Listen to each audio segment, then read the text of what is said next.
অবশ্য সমস্যাটা আমার না, সমস্যাটা হচ্ছে তোদের। আমাদের সমস্যা? আমাদের সমস্যা হলে তো আমি নিজেই জানতাম, আমি নিজেই তোমাকে ফোন করে আসতে বলতাম। না, তুই বলছিস কিন্তু ফোন দিতি না। বড় বৌমা আমাকে ফোন দিয়েছিল, তাই চলে আসলাম। বড় বউ? কাকে তুমি বড় বউ বলছো?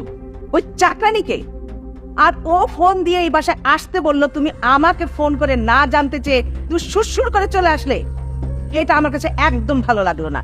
এটা তুমি একদম ঠিক করনি ভাইজান। মনে এত অহংকার করিস না। অহংকার শুধুমাত্র ওই উপরওয়ালার জন্য। বেশি অহংকার করলে না মানুষ ধ্বংস হয়ে যায়।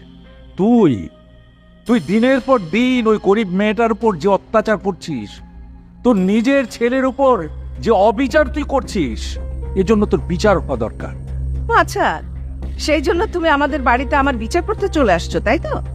মনে আমার আশাটাকে তুই হালকা করে দেখিস না। শোন, আমি বড় বৌমার সঙ্গে কথা বলবো, যদি প্রয়োজন হয় আমি বিচার করব।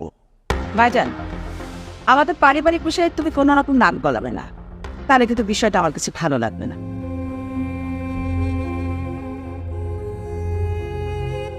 মনে তুই তোর বড় ছেলে বড় বৌমাকে এখনো চিনতে পারিস না।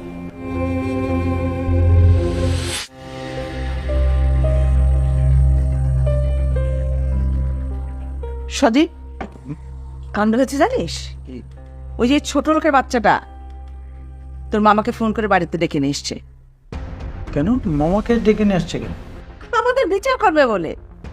আশ্চর্য, বিচার যদি করতেই হয় তাহলে এই বাসা বিচার করবে তুমি। মামা কি কর? আমি ভাইজানকে সাফ সাফ বলে দিয়েছি, আমাদের পার্সোনাল ব্যাপারে সে যদি বেশি বাড়াবাড়ি করে, আমি কিন্তু বড় ভাই হিসাবে তাকে সম্মান করে কথা বলবো না।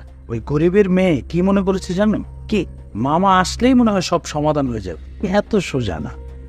আমি যা বলবো এই বাড়িতে তাই হবে।